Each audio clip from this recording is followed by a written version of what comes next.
ओम नमो भगवते वासुदेवाय। आज मैं आप लोगों को भगवान विष्णु के मोहिनी अवतार की कथा सुनाऊंगी, जिस रूप को देखकर भगवान शिव भी मोहित हो गए थे।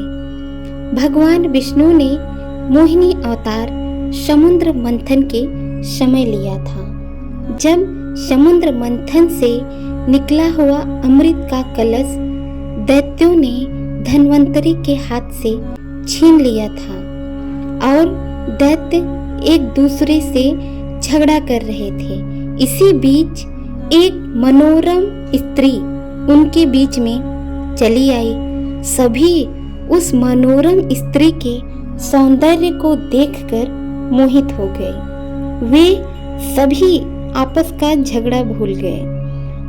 दैत्यगण उस मनोरम स्त्री के पास दौड़कर गए। दैत्यों ने देवी से पूछा, तुम कौन हो? कहाँ से आई हो? हे सुंदरी, तुम क्या करना चाहती हो? देवी को देखकर दैत्यों के बीच खलबली मच गई। दैत्य कहने लगे, अब तक देवता, दैत्य, सिद्ध, गंधर्व, चारण और लोकपालों ने तुम्हें स्पर्श तक नहीं किया होगा। अवश्य ही विधाता ने तुम्हें संपूर्ण इंद्रियों एवं मन को तृप्त करने के लिए भेजा होगा। हे सुंदरी, तुम हमारा झगड़ा मिटा दो। तुम न्याय अनुसार निष्पक्ष भाव से इस अमृत को बांट दो, जिससे हम लोगों में और अधिक झगड़ा ना हो। वास्तव में श्री हरि विष्णु योग माया शक्ति से युक्त हो मोहिनी अवतार धारण किए हुए दैत्यों के पास गए थे। योग माया शक्ति के प्रभाव से तीनों लोकों में ऐसा कोई भी नहीं है जिसे वश में नहीं किया जा सकता। यही योग माया शक्ति आदि शक्ति है। दैत्यों की प्रार्थना पर तीनों लोकों को मोहित करने में समर्थ मोहिनी देवी ने दैत्यों से हंसकर कहा, मैं माया हूँ। आप महर्षि कश्यप के संतान हैं। मुझे न्याय का भार क्यों दे रहे हैं? बुद्धिमान पुरुष को स्वेच्छाचारी स्त्रियों पर कभी विश्वास नहीं करना चाहिए। मोहिनी देवी की परिहास भरी वाणी दैत्यों को और अधिक आश्वस्त कर गई और उन्होंने अमृत से भरा कलश देवी के हाथों में दे दिया। मोहिनी देवी ने अमृत का कलश अपने हाथ में ले दैत्यों से कहा, मैं जो भी करूं, फिर चाहे वो उचित हो या अनुचित, अगर तुम्हें स्वीकार हो तो मैं तुम्हें अमृत बांट सकती हूँ। उनकी मोहयुक्त मीठी बात सुनकर सभी दैत्य मोहित हो गए। सभी दैत्य देवी मोहिनी के प्रस्ताव पर सहमत थे।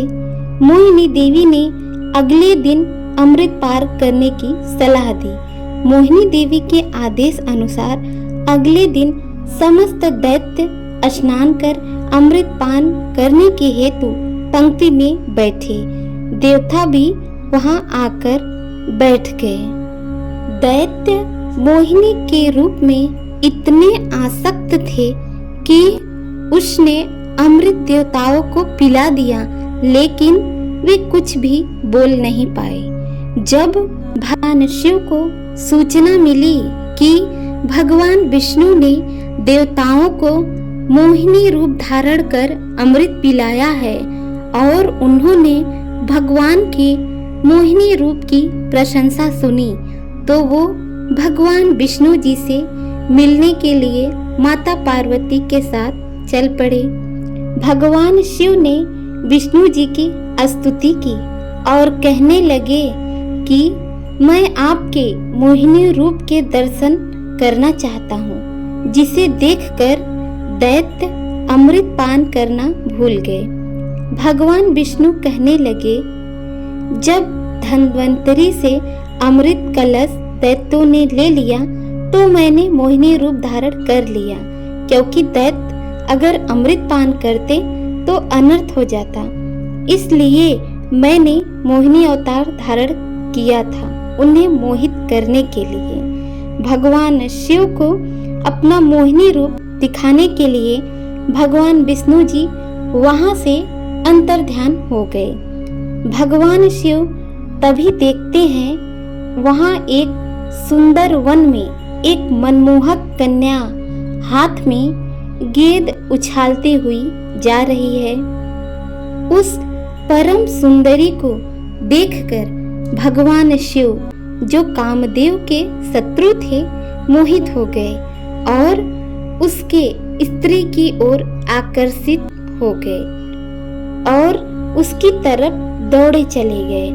उधर मोहिनी ने देखा कि भगवान शिव मेरी ओर आ रहे हैं, तो वह लताओं की ओट में छिप गई।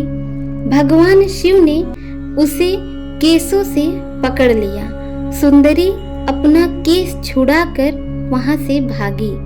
भगवान शिव, जिन्होंने कामदेव को भस्म कर दिया था, वह काम के वशीभूत हो गए और सुंदरी की तरफ दौड़ पड़े।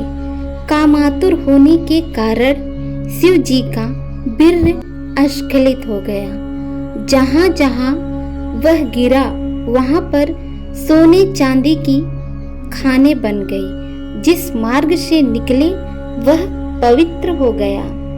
वीर्य अस्खलित होने के पश्चात भगवान शिव को ध्यान आया कि मैं आज श्री हरि की माया से मोहित होकर उनकी माया से ठगा गया। ऐसा विचार आते ही भगवान शिव जी जहाँ थे वहीं ठहर गए। भगवान विष्णु अपने वास्तविक रूप में आ गए और भगवान शिव के सामने प्रकट हो गए और कहने लगे कि अब से मेरी माया आपको कभी भी मोहित नहीं करेगी। भगवान शिव माता पार्वती के साथ अपने लोक को चले गए और मार्ग में माता पार्वती से कहने लगे कि जो माया मेरी दासी है उसने मुझे मोह में फंसाकर आज बावला कर दिया, तो साधारण मनुष्यों का मोह कैसे छोड़ सकता है। ओम नमो भगवते वासुदेवाय।